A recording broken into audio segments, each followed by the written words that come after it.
Last year we spent a staggering £84 billion on food.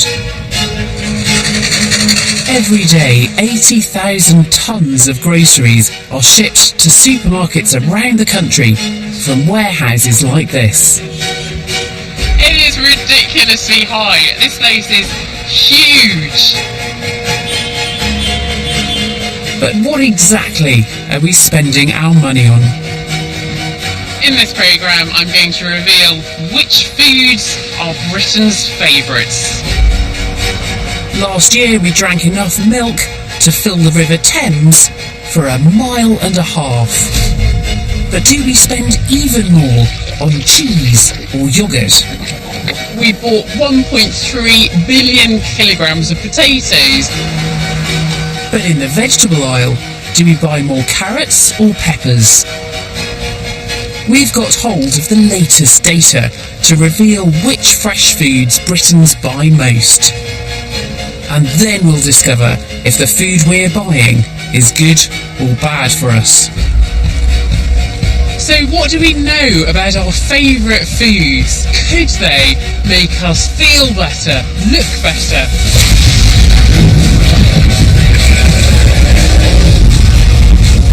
I've been right across the country from the east coast of Scotland to the windswept southwestern tip of Britain. And I've tracked down the latest scientific information. Look at that. Woo! To uncover the surprising health benefits of our favourite foods. I'll find out if eating cheese could actually help you shed weight. I'll discover if these vegetables, as well as being good for you, could even make you more attractive. And I'll get sweaty to see if one of our everyday staples is really the ultimate sports drink. Could it better be worth it? So, what foods do you spend your money on? And are they good for you? This is your definitive guide to the foods you love.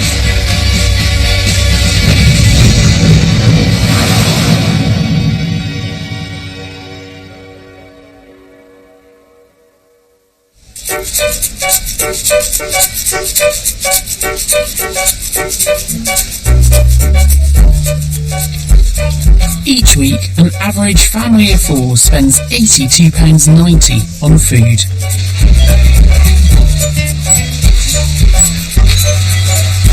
As we queue up at the checkout, with each beep of the till, every item we buy is recorded and analysed. We've got access to some of the very latest information to reveal the top fresh foods that we're buying today.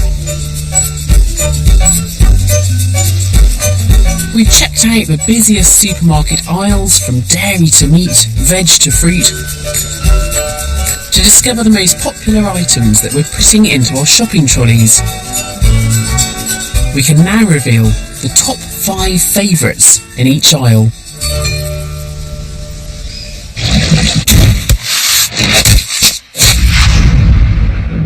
And we're starting in the vegetable aisle.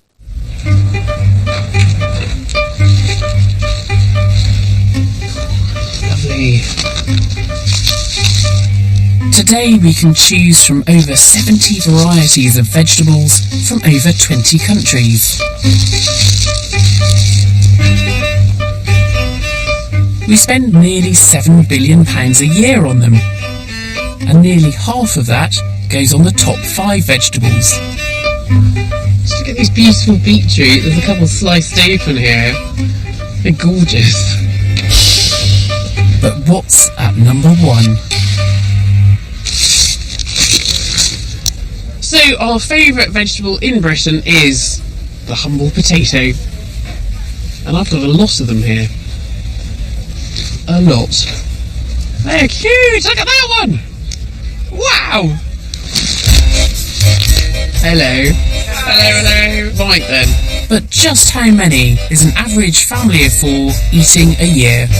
4 sacks. 5 snacks. 10 to 15 sacks or something like Really? Half a table, I'd say. So you think about that much? that. Maybe a bit more actually. Say they probably eat a whole table. Do you think? You're absolutely right. Well, there you go. Is this entire table of potatoes? The average family of 4 eats over 900 a year, and our favourite way to cook them is to boil them. Last year we bought 1.3 billion kilograms of potatoes, and that's just fresh potatoes like these. It doesn't even include chips and crisps. Now that is enough to fill Trafalgar Square up to the height of Nelson's Column 25 times over.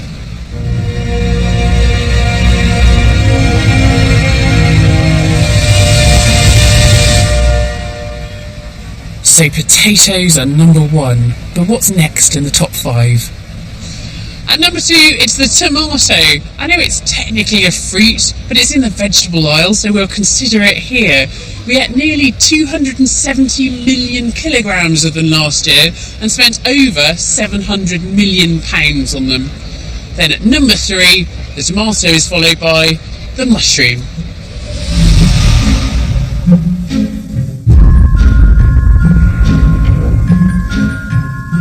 It's the mushroom where we'll discover our first hidden health benefit. We spend over £1 million a day on them.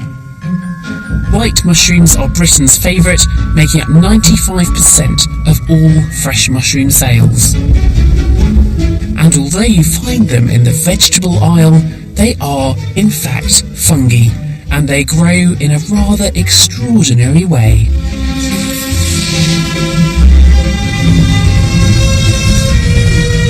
These white mushrooms are grown in the dark and double their size in just 24 hours. They're packed with minerals like selenium and potassium and are a fantastic source of B vitamins.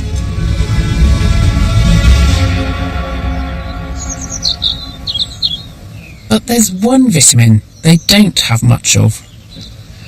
Vitamin D is essential for our health, and particularly for healthy bones.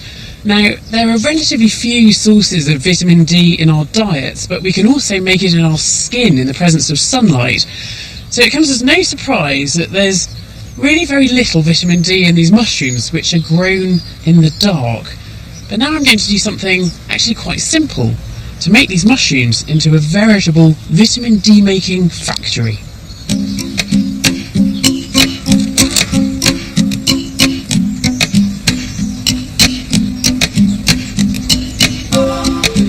Just like our skin, mushrooms can make their own vitamin D when you expose them to the sun.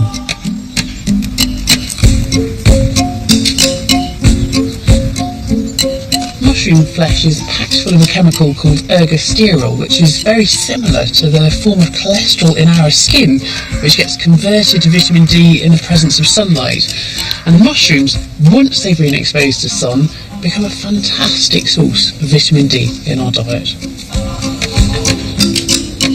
So if you want your mushrooms bursting with vitamin D, leave them in direct summer sunshine for just an hour. And once it's in the mushroom, that vitamin D stays there, even if you put them in the fridge or cook them.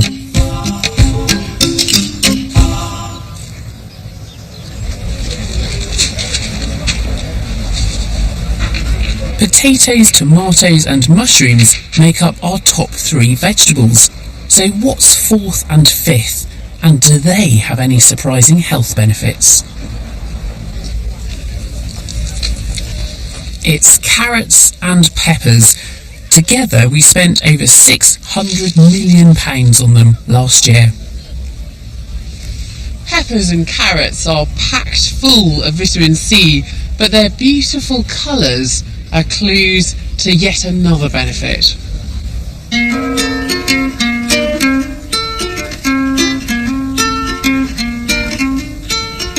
Scientists Audrey Henderson and Ross Whitehead at St Andrews University have been studying these brightly coloured vegetables. Keep going, Will. That's good. Stop. new research has shown that they're not only good for you, but they could actually make you more attractive. To put the theory to the test, they need an impressive 420 peppers, 63 litres of carrot juice, and the help of these 10 volunteers.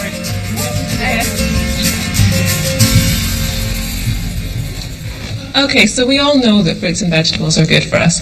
We know that they're associated with living healthier, longer lives. But what we're learning is that you can also gain short-term benefits in terms of your appearance. But can eating these vegetables really change the way you look? For the next 6 weeks, once a day, we're asking you to eat one of these peppers, a red, yellow or green one, and we're asking you to drink 150 millilitres of carrot juice. So, as you increase your vegetable consumption, we're hoping by the end of the 6 weeks to see this beautiful, healthy glow in all of your skin. If it works, it will be down to something that gives these vegetables their bright colour, a pigment called a carotenoid, which is also an antioxidant. Okay, so we could start with your palm. That was a 15.2. But can the carotenoids in carrot juice and peppers really make our volunteers more attractive? That's a 21.7. Thank you. To find out, their skin colour is being measured.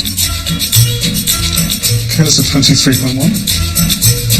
Using this device here, we make sure that any change we see is actually coming from the carotenoids. Okay, thank you. Okay, so grab a seat.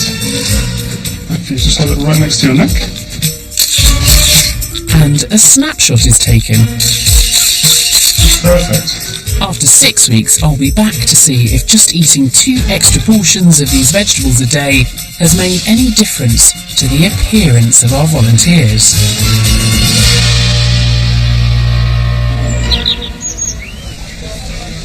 Just outside of our top 5 vegetables is lettuce, from iceberg to cos to little gem. We spent £219 million on lettuces last year, and the icebergs are our firm favourite. In our Fit to Be Healthy, we are eating more and more of these pre-prepared salads, and we are spoilt for choice.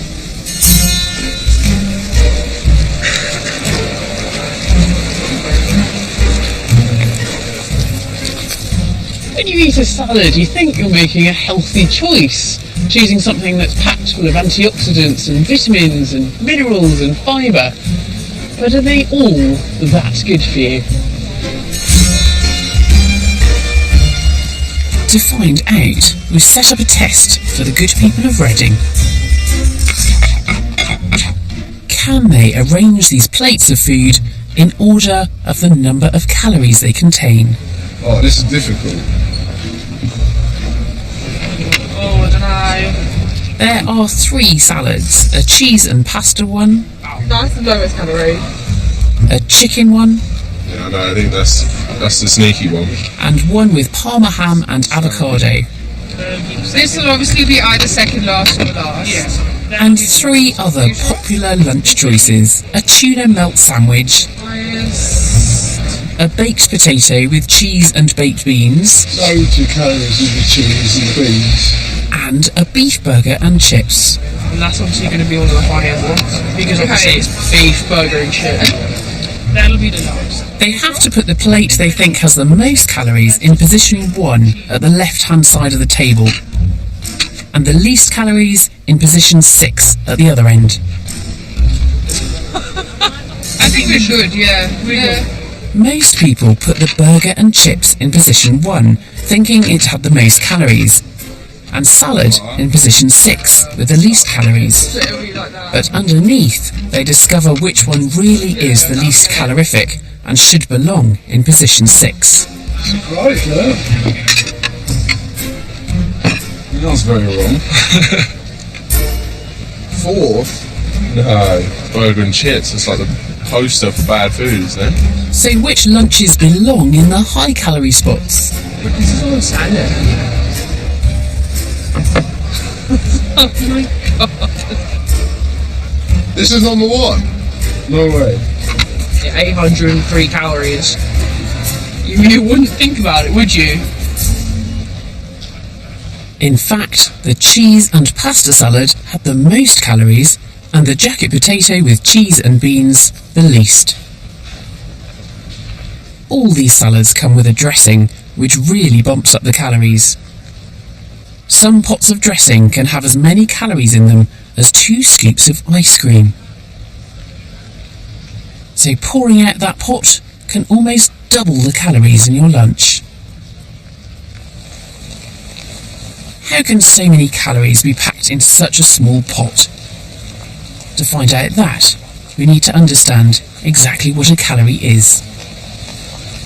We measure the energy and the food we eat in terms of calories. Now, 1 calorie is a very specific unit. It is the amount of energy which is required to raise the temperature of a gram or a milliliter of water by 1 degree Celsius. Now, this is a completely plain lettuce leaf. It looks rather sorry for itself, and that's because I've dried it out. And here's a miniature flamethrower, and we'll see how we get on. Come on, lettuce leaf. It's not exactly an inferno, but that went even less well than I expected. There's not much fuel, clearly, in a plain lettuce leaf.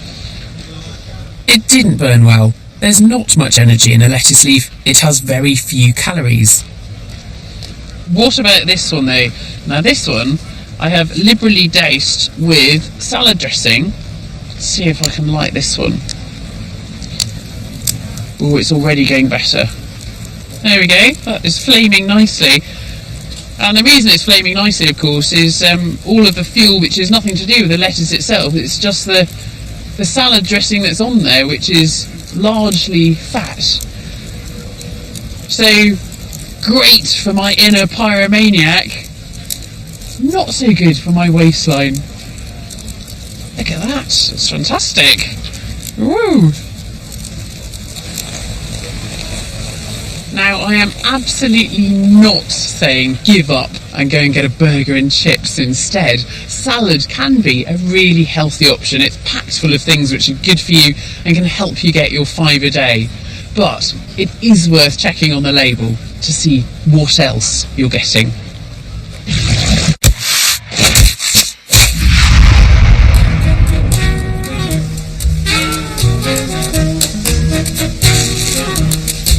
Many supermarkets have an entire aisle dedicated to just one product, and that's bread. We spend over £2 billion on bread each year, buying over 50 different kinds. From crisp baguettes to rolls, farmhouse loaves to our firm favourite, sliced white.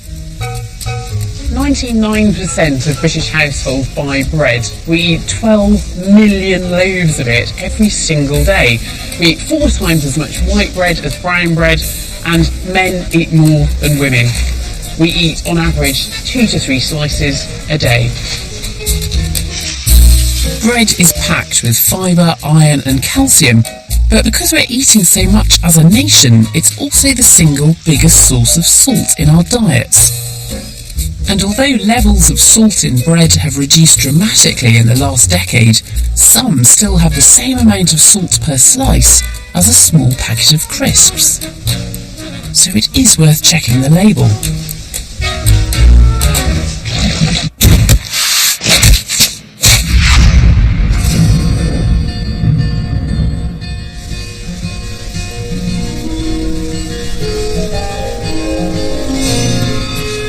To find the type of food we eat the most of, you need to go no further than the dairy aisle.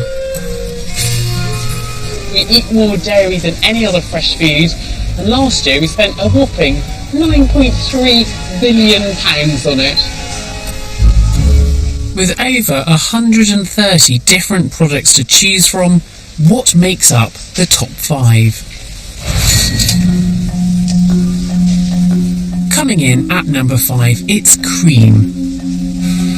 Every year we buy enough to fill 128 Olympic swimming pools. Next, it's butter. Over 400 million kilograms worth. At number 3, it's yoghurt. You'll find it in 80% of all our shopping trolleys. In second place, it's cheese. And we ate over 1.5 billion kilos last year. But top of the dairy aisle is milk. Last year we drank over 3 billion litres of milk. Now that's enough to fill the Thames from the London Eye behind me for about 1.5 miles downriver, almost as far as London Bridge.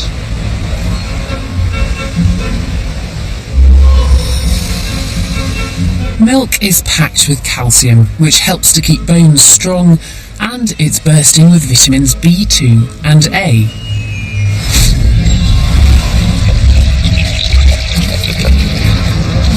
But I've been told there could be another hidden benefit to milk, which might make it the drink you should reach for after a session at the gym.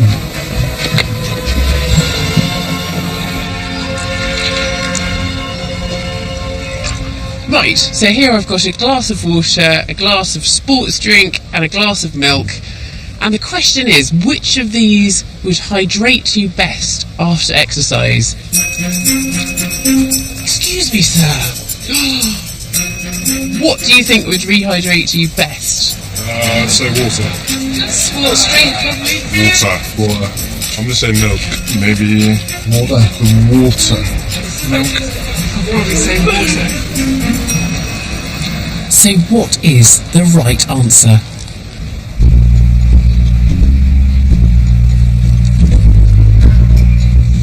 To find out, I'm meeting sports scientist Dr. Andy Blannin. Hello, Andy. Nice to meet you. To help me put milk through its scientific paces. So, Andy, what have we got to do exactly? So we've got 12 participants, we've measured their body weight, and now I'm going to ask them all to exercise in this heat chamber at 35 degrees centigrade I thought it was hot.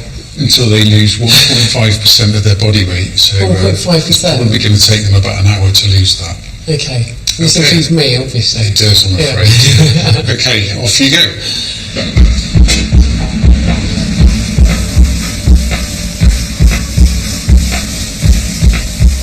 Before Andy tests which drink will rehydrate us the best, we've got to lose water from our bodies.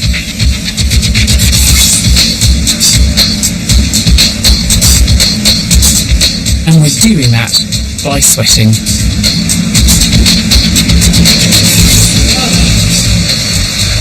I don't know about feeling the burn, but I'm certainly feeling the melt. I don't think I've ever sweated quite so much. It better be worth it. We're weighed every 15 minutes or so to see if we've managed to lose 1.5% of our body weight. Okay, hop on the scales. Fantastic. Well done. Not enough, Charlie. Sorry. Back in for another 5 to 10.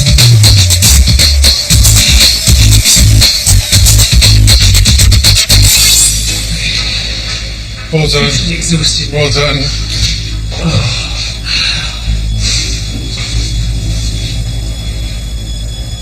Fantastic. So you've made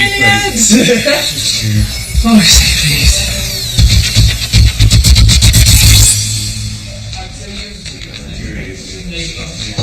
After over an hour of cycling, I really need to get some fluid back into my body. I've dehydrated, and now it's time to rehydrate. The volunteers do the test 3 times, once with each drink. So today it's my go to drink milk to rehydrate. I don't normally drink milk, so I think I'm going to find this quite difficult. Possibly even more difficult than the cycling. Next, it's time to measure how well we rehydrate. Hopefully this is going to be the easy bit. So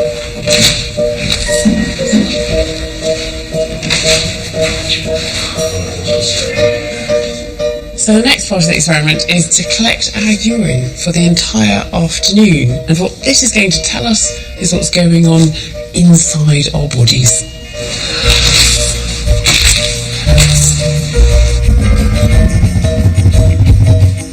Andy's interested in how much water each of us is holding on to.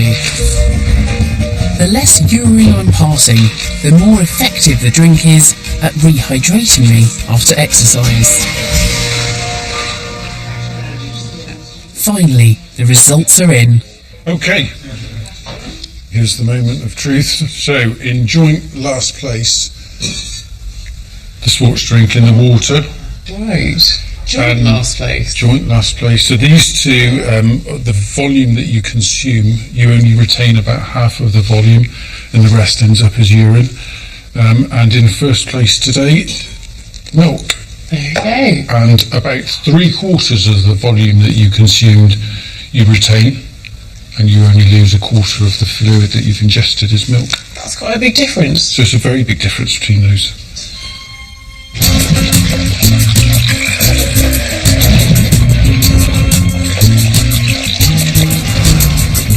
So milk was the clear winner today. But why was it so much more effective than water and even the sports drink at rehydrating us after exercise?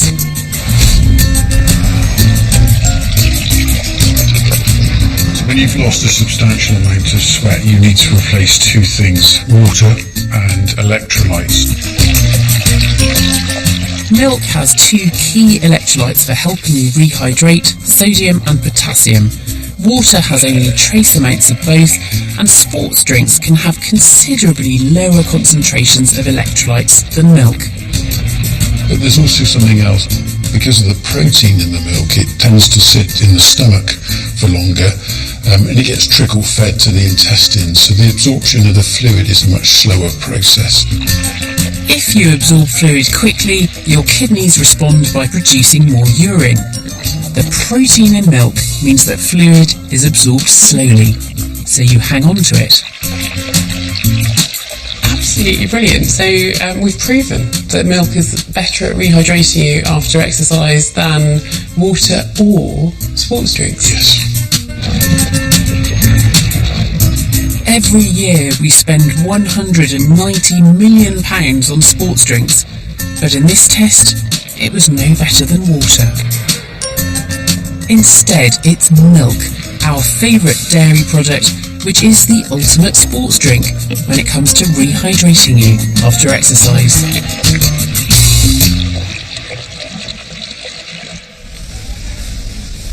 After milk, number 2 in the dairy aisle is cheese. We love it so much. We ate 1.5 billion kilos of it last year. That's equivalent to the weight of 24 cruise liners. And our favourite of all the cheeses is cheddar. It makes up half of all the cheese that we eat.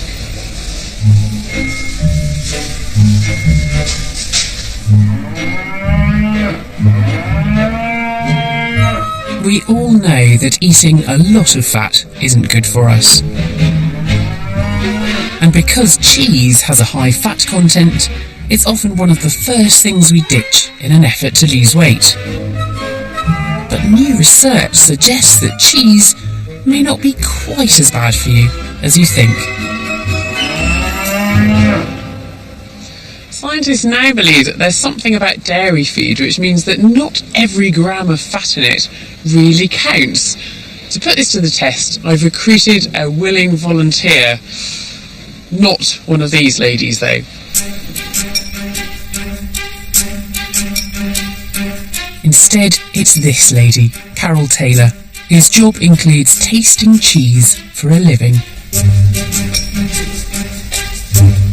So, Carol, I imagine you eat quite a bit of cheese on a daily basis. I'm afraid I do. Cheese is full of calcium, and it's calcium that could help some of the fat we eat to pass straight through us instead of being stored on our hips. It does sound unlikely, So I've asked Carol to go on a rather unusual diet to test the theory. What we need you to do is for 1 week eat a very low dairy, low calcium diet, and for the following week to eat a high dairy, high calcium diet. For the low dairy, low calcium diet, Carol's allowed just 1 pint of milk for the week. But for the high dairy, high calcium diet, she'll eat all of this. There's yogurts and custard and plenty of milk and cheese. In fact, we're controlling everything Carol eats to make sure she has exactly the same calories, protein, carbohydrate and fat each week. The only difference will be the amount of calcium, with 3 times more calcium in the high dairy week. And there's one more thing I need Carol to do. So we do need you to collect everything that you excrete in terms of the solid stuff, the poo. And we're going to collect it all and send it to our scientists in Denmark to analyse it. Okay. Hi, it's day 1. Today I'm meant to be doing a cheese sampling session and I'm not going to be able to eat the product. Well, it's day 3 of the calcium-free week and it's really hard not to eat cheese every time I see it. She stores her poo in the freezer. I have to say, this is seriously weird. Having nobody go to rummaging in the freezer today. I'll go to week 2. Once the 2 diets are over, Carol's poo is analysed to see how much fat it contains. The more we find in the poo, the less has been left behind in her body.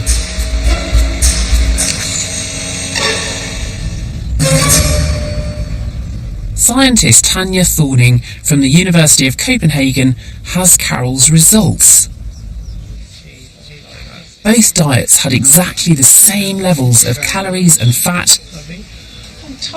So did the high level of calcium in the high dairy diet help her to lose more of that fat? So on the low calcium diet, you excreted 8 grams of fat per day. That's about 56 grams of fat per week.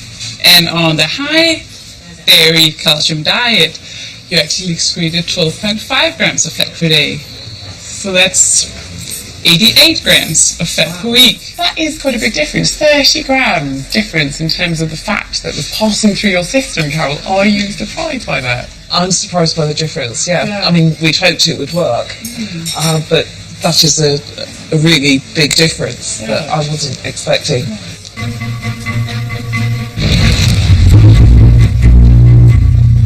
Carol lost over 50% more of the fat that she was consuming when she was on the high dairy, high calcium diet. If she stuck to that diet for a year, she'd get rid of 1.6 kilograms more fat from her food than if she stuck with the low dairy diet.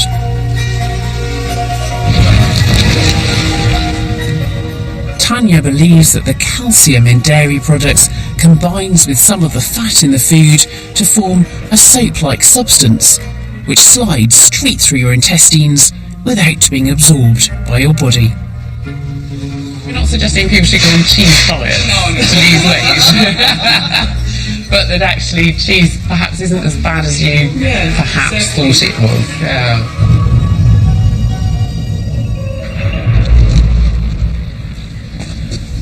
It turns out that calcium in dairy food is good for us in more ways than one. Some of it we absorb and that is great for healthy bones and teeth.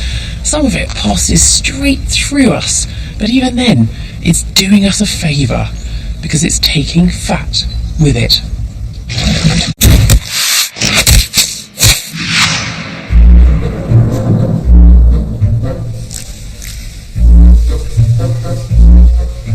In the fruit aisle, we have a choice of over 40 different varieties grown in over 30 countries across the globe. And in this aisle, we spend over £5.4 billion a year. We each eat on average nearly 400 pieces of fruit a year. So what are the top 5?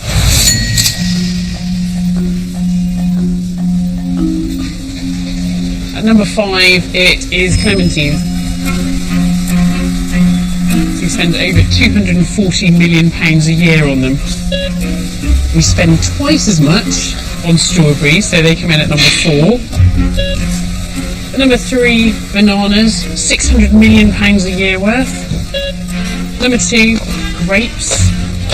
And number 1, apples. £880 million a year we spend on apples. We eat enough apples every week to fill up the entire Clifton Suspension Bridge. Nearly 120 million of them.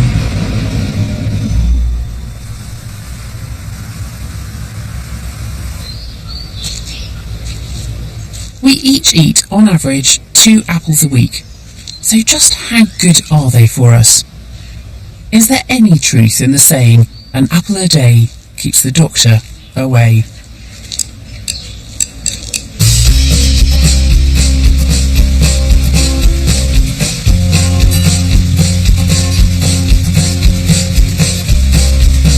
An apple's journey from tree into storage is monitored every inch of the way.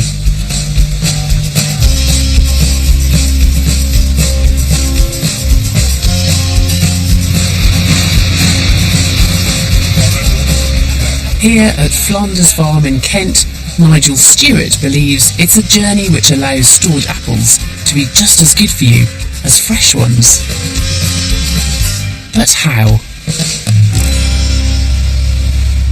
Well, Alice, this is one of our cold stores, which is very similar to the fridge you have at home in your kitchen. It's not, Nigel. It's absolutely huge. Well, that's the difference. Obviously, the size is different, and the one advantage we have is that we can actually seal this store up completely, and then we can control the atmosphere within the store. So we will control the carbon dioxide level and the oxygen level, which will slow the respiration rate down of the apples and keep them nice and fresh and juicy. Oh, it's chilly. So here we have a store that holds approximately 250 to 300 tonnes. So how many apples would you expect in here? I don't know. At least a couple of 100,000. Well, if I told you 1.5 million. Really? Store. Wow. So what variety are these ones? This cold store is filled with Gala apples, our #1 favourite. 126,000 tonnes of them flew off the shelves last year. Now, apples are fruit, so they're beneficial to our health. But what precisely is in this apple that's good for me?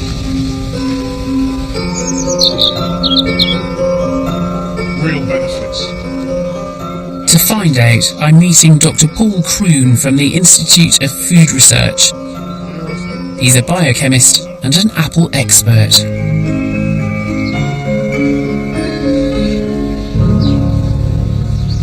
So, apples are fantastic.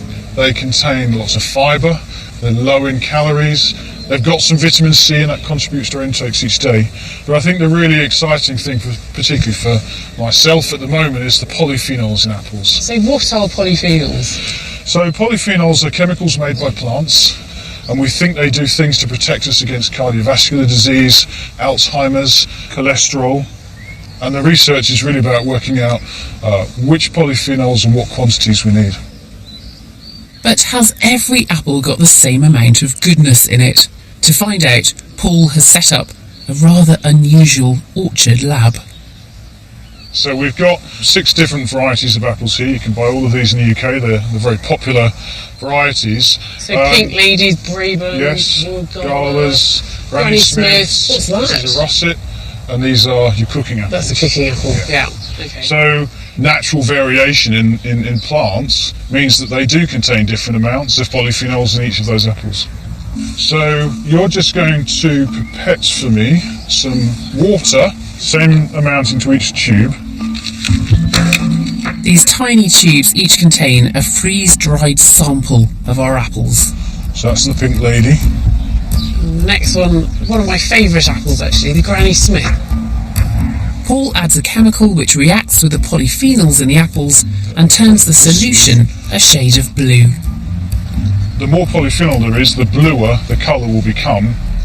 So, oh look, Paul, there's a real colour difference coming through now. This one's looking really blue in particular. Let's just get this white card so we can see more clearly the depth of colour. These two are fairly blue, actually, so we've got quite high levels of polyphenols in these two. What are those? Yeah. Well, the one next to the really dark blue is the Egremont Russet. Yeah. And then we have the Granny Smith, which is the fourth one from this end. And then that one, very, very pale as well. This is our Pink Lady, isn't it? It's a Pink Lady, yeah, very popular apple. Yeah. But according to this test, lower in total polyphenols than those other apples. This one here is the Bramley at the end. The cooking apple. The cooking apple. Not one that many people would eat as a fresh apple. So there are plenty of polyphenols in the cooking apple, but do they survive cooking? Largely they do, yeah. You'll lose a little bit, but not very much.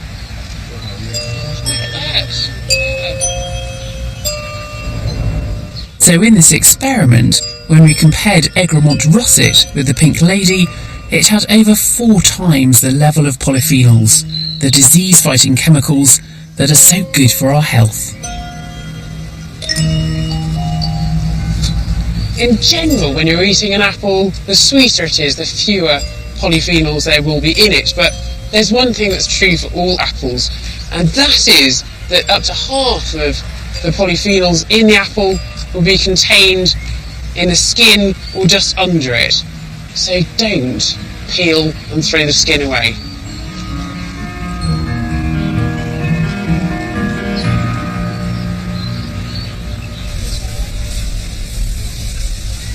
So we spend the most on apples, but by weight, the fruit we eat most of is the banana. On average, we each eat over 100 of them a year. Bananas are an excellent source of vitamins and fibre, but they could also be a secret weapon against heart disease and stroke.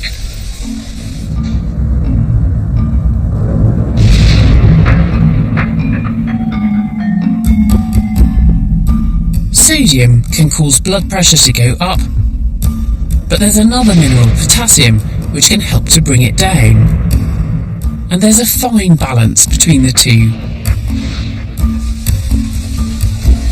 Here in the UK, many of us are still eating too much salt, too much sodium, and in fact, not enough potassium. And there's evidence to show that if we can increase our potassium intake through the foods that we eat, then we could lower our risk of high blood pressure. And that's where the bananas come in, because they are a fantastic source of potassium. One banana gives you 12% of your recommended daily potassium, which for an adult is 3.5 grams a day.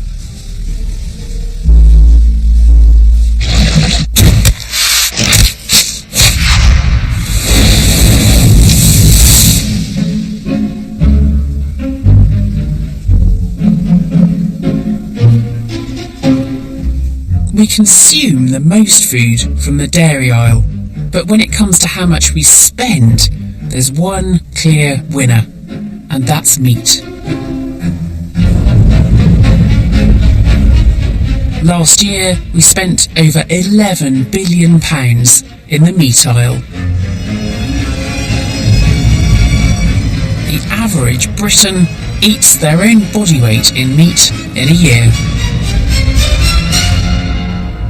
So what's in our top 5? At number 5, it's sausages.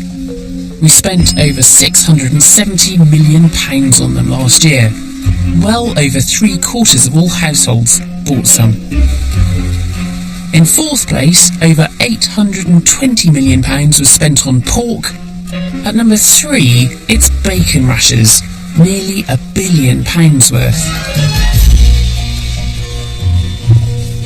At number 2, we spent double that amount on beef. A third of that is turned into mince. And our absolute favourite, it's chicken, from whole birds to wings, drumsticks, thighs and fillets. We spend over £2 billion a year. on fresh chicken. We get through 700,000 chickens a day. 95% of us eat them, but just how good are they for us?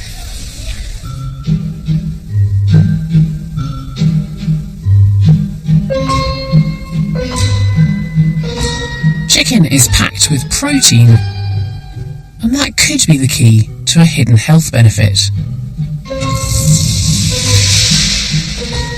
Scientists know that protein tends to linger in our stomachs, so it can help us feel fuller for longer.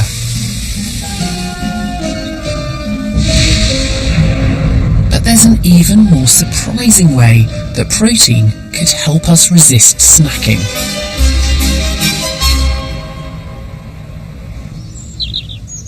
To find out, I'm meeting nutritionist Dr. Alex Johnston, who's been studying what happens in our brains when we eat protein. So I've done many studies looking at appetite control, particularly in relation to high protein diet. So it's really exciting for us to come here and use the MRI facilities to look at exactly what's going on inside the brain. Alex and her team are using the MRI scanner at the Aberdeen Royal Infirmary. They've asked 60 volunteers like Vilma here to select pictures of foods they like the most.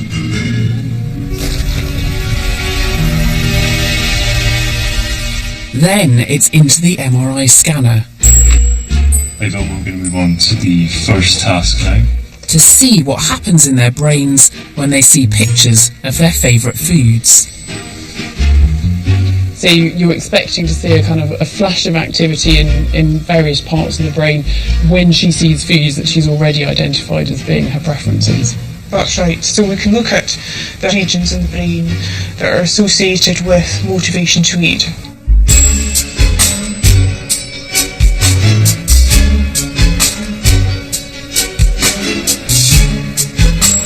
When the volunteers see the foods they like to eat, a particular area of the brain lights up.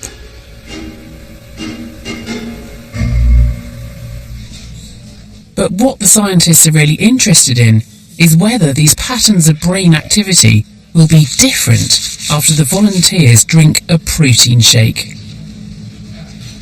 Vilma, now here's your drink. You need to drink absolutely everything in that cup before you go into the scanner. Alex wants to find out what effect the protein has on Vilma's brain when she looks at the pictures of her favourite foods again, and whether one specific part of her brain will react differently. So this is the area of the brain that we're particularly interested in, which is insular, and this area here has been associated with food reward. The insula forms part of the brain's reward system. It's involved in the cravings we have for our favourite junk foods. But it's not just eating naughty treats that triggers the reward system. So this area in particular has been already identified as linked with other rewarding behaviours like gambling, for example.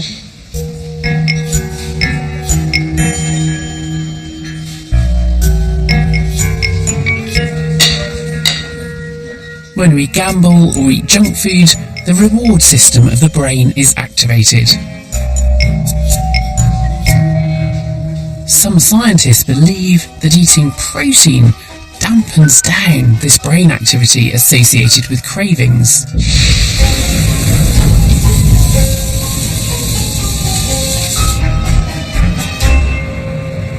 So it's almost like by eating plenty of protein, you are banishing cravings. Yes, that's right.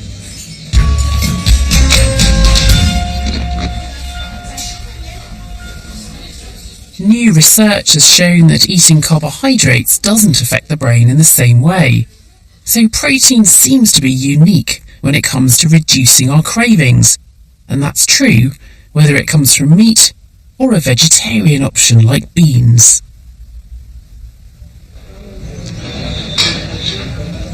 This science is fascinating, but it also could have real practical benefits. Now, we've known for a while that protein can help us stay fuller for longer, But this new research suggests that eating plenty of protein can also help us resist the temptation to indulge in unhealthy snacks.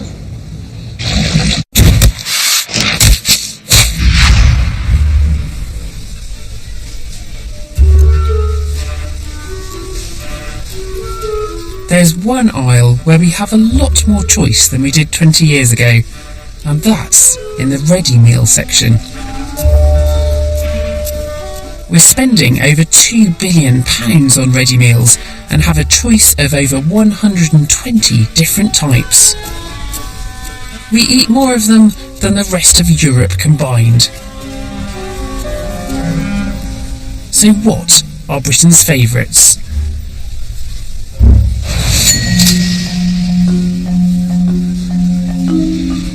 At number 5, it's spaghetti bolognese. We spent £30 million on that last year. Number 4 is macaroni cheese. We ate 21 million of those. Number 3, cottage pie. Number 2, chicken tikka masala. And number 1, our favourite, is lasagna. We ate 40 million of these last year. That's enough to cover the entire length of Hadrian's Wall, which is 78 miles long. And it's not just the number of ready meals that we buy that's incredible. The meals themselves reflect a trend that's seen in many of our packaged foods: their size.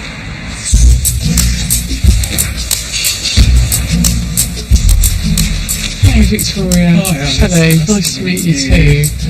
Have a look at the ready. I'm meeting dietitian Victoria Taylor from the British Heart Foundation. Right. Hello everybody, thank you for volunteering to do this. She's giving these firefighters a challenge to find out if we realise just how many calories we're putting on our plates. She wants them to start with breakfast. Okay, so what we want to find out is how much cereal you would eat on a normal day. So you pour into your bowls the amount of cornflakes that you would normally serve yourself. There are over 60 different types of cereal on sale today, and most have one thing in common: a suggested adult portion of just 30 grams. So we pop them on the scales. So how much are our firefighters eating for breakfast? Daryl, how many grams have you got there? 74 grams. Dave? 50. Adrian? 48. Jenny? 22. Andy? 63. Deep? 60. They have definitely filled the bowls. That's very big, Daryl. Huge pile of cookies, just about fit them in the bowls. In fact, half poured out double the recommended amount, putting twice as many calories in their breakfast bowls. Great, okay, thank you very much. It's time to move on to the second course now. Right then, here we go. We've got a pie. I'll give you a pie. And you've won the cake. Okay, so cut your pie, your cake or your pizza into the number of portions that you think it would serve. Well, I think I'd have that as a whole. Fold it in half. Like a bit of mayo in the middle. Job done.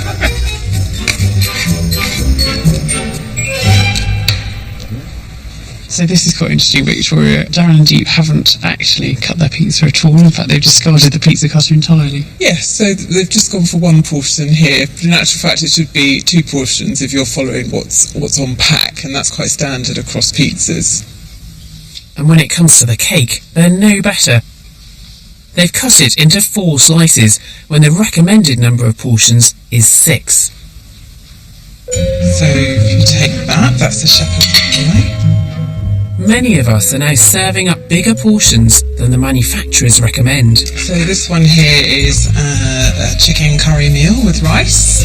And this desire to put more on our plates seems to be reflected in the size of some of our favourite ready meals too. I don't know whether I'd get any marks for presentation.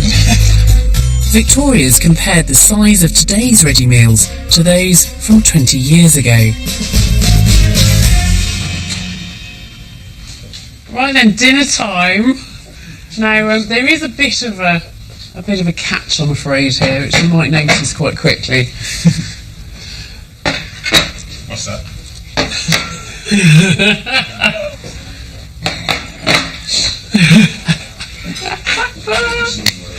This is just the portions as they come out of the packets today. So this is standard portions of ready meals today.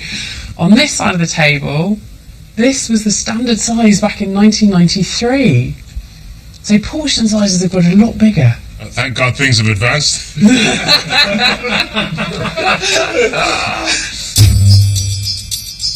But that advancement has meant a doubling in the size of many of our favourite ready meals compared to 20 years ago.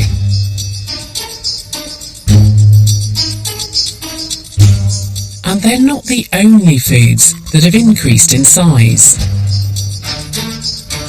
Family packs of crisps are now on average 50% bigger, and some muffins are too. And a portion of garlic bread is 30% bigger. So why has everything become so supersized? Some of it might be to do with the fact that consumer is demanding more, we're wanting better value for money, and getting a bigger portion for a lower price is seen to be a good thing, but perhaps isn't such a good thing in terms of our health. So today's ready meals might be good for our wallets, but the larger portions are not so great if you're watching your weight.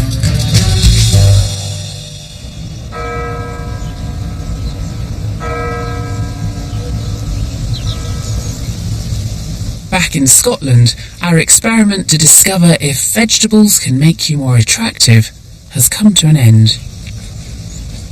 Here at St Andrews, our volunteers have now spent 6 weeks eating an extra pepper and drinking an extra glass of carrot juice every day. But have any of them developed a healthy glow as a result? So starting with your palm. Some more of those. Audrey and Ross are accurately remeasuring everybody's skin colour. You do look a bit like a floating head there. And taking another snapshot to compare to the one taken at the start of the experiment 6 weeks ago. Hello everybody. Hey guys. Come in and see what you think. So you can find yourselves amongst the room here. There are before and after pictures. So the one on the left is before, the one on the right is after. Can you spot a difference? I don't know, it looks like it's almost edited. The difference is just too much. I didn't think it was when I was looking at it myself, but it's evident from the pictures. Ethan, what do you reckon? I feel like it wasn't as much as maybe I'd hoped, but I think I can see it like right between my eyes and down around my nose. Yeah, I think you're right. Alonso, which one do you think you look best in? I definitely would choose the second one. That healthy tint and glow that I get from consuming those peppers and carrots is pretty obvious in the second one, and I can appreciate that. Everyone's noticed a subjective difference between the before and after photos. But do the scientific measurements tell a similar story? As a group, you've all changed by about 1 unit of yellowness on average, and that's approximately equivalent to what's perceptible by the human eye.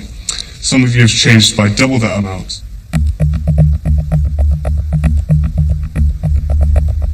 So why does eating carrots and peppers change the colour of skin?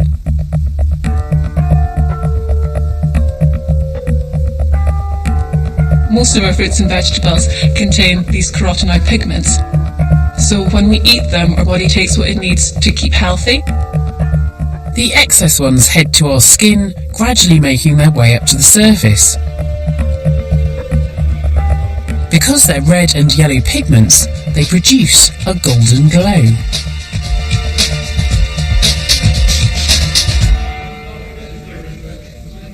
And with 80% of 16 to 24-year-olds in England and Scotland not eating their 5 a day, Ross believes that these results could encourage them to increase their vegetable intake. We've seen that in as little as 6 weeks, subtle changes to your diet can make you perceptibly healthier looking and more attractive. So we think that that'll be a really good motivational tool, more so than the existing incentives to eat fruit and vegetables, which is health. Now, I have to admit, before I came to St Andrews, I was a little bit sceptical, but my mind has been changed. It really has. Over the course of the 6 weeks, our volunteers' faces changed colour, and not only that, a lot of people saw that colour change as looking more healthy, looking more attractive. And I think that that really could help to motivate some people to make the healthy change and start eating more vegetables.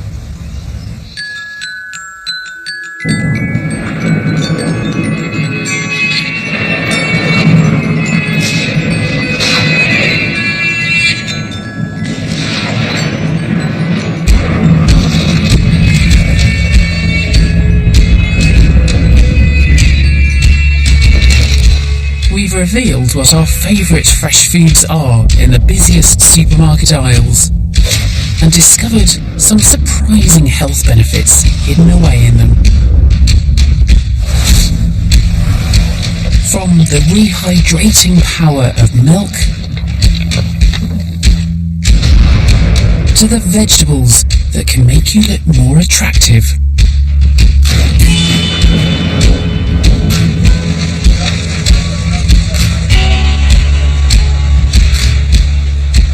What's been really intriguing are the secrets that scientists are unlocking from our shopping baskets, helping us to see our food in a completely new light.